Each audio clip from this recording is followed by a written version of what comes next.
C'est en lien avec ce que je fais en fait, mais aussi c'est en lien avec l'actualité, avec toutes les questions maintenant sur la formation initiale des enseignants, la pénurie d'enseignants, les conditions de travail. Le titre annonce aussi une étude comparative, trois contextes différents, Ontario, Québec, Suisse. Donc les enjeux en lien avec les questions des programmes de formation, avec le savoir à enseigner aussi. Je suis curieuse de savoir comment l'article a abordé ce concept de savoir aussi, le savoir à enseigner versus le savoir enseigner proprement dit, les étudiants, comment ils vont s'approprier le savoir. Donc, ce sont des questions qui ont suscité mon intérêt. C'était en 2019 aussi, donc c'est plus ou moins un article aussi récent.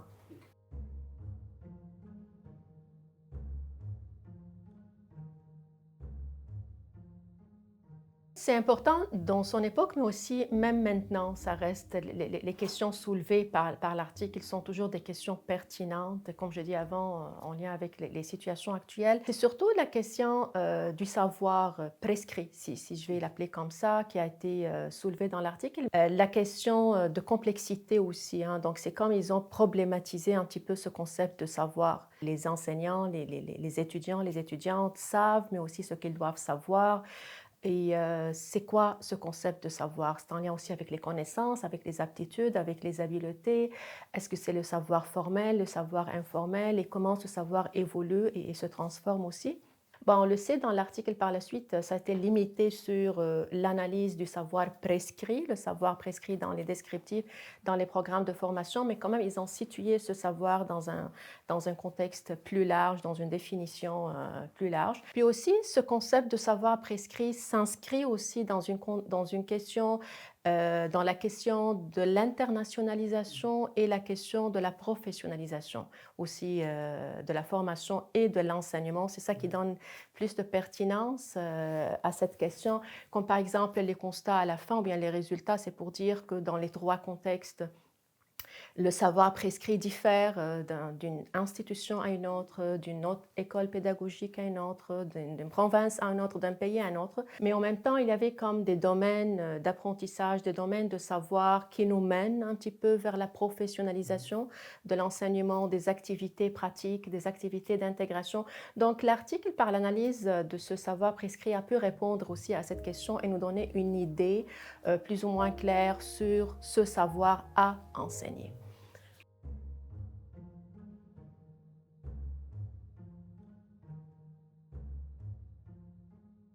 Comme je dis avant, c'est comment ils ont défini ce concept de savoir. Le savoir prescrit qui a été analysé dans l'article, c'est pas ça seulement le savoir qui est en lien avec la formation initiale. Il y a aussi le savoir proprement dit enseigné, donc comment les professeurs, les chargés de cours, c'est la transposition didactique plutôt, comment ils vont enseigner ce savoir, mais aussi comment les étudiants et les étudiantes vont s'approprier ce savoir. Donc ça, c'était soulevé dans l'article comme c'est comme des limites, disons, parce que ça c'était seulement au niveau du savoir prescrit dans les descriptifs. Puis aussi, c'était défini comme l'ensemble des connaissances utilisées par les étudiants, par les stagiaires, par les enseignants par la suite pour vraiment réaliser leur travail. Les domaines de savoir qui sont inspirés par, je crois, Tardif et Borges en 2009, je crois. Et ce qui était intéressant, c'est qu'ils ont utilisé ces 5 domaines, mais aussi ils ont ouvert la porte à d'autres domaines qui émergent. Et c'est à partir de ça qu'ils ont parlé par la suite de la professionnalisation de la formation et de l'enseignement, parce qu'ils ont remarqué dans l'analyse qu'il y en a d'autres domaines qui ressortent en lien avec, je ne sais pas, l'intégration, des activités d'intégration, des activités plus vers la formation pratique.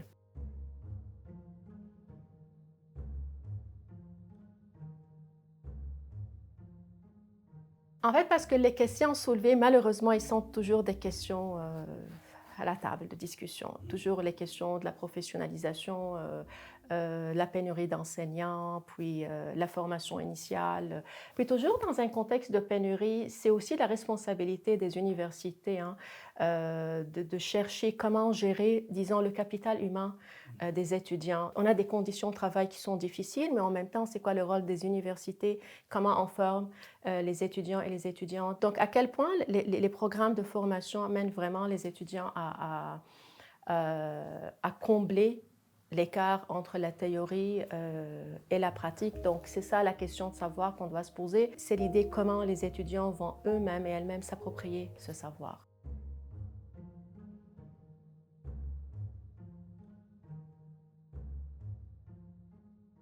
Donner l'exemple des programmes courts maintenant, les programmes de 30 crédits. Dans 30 crédits, est-ce qu'on est vraiment dans la professionnalisation de l'enseignement? On doit travailler la pensée critique, la pensée analytique, la pensée réflexive des enseignants. On ne doit pas les réduire à des techniciens avec des listes, des pratiques qu'ils peuvent appliquer en classe. Donc c'est ça la pertinence des questions toujours qu'on doit se poser.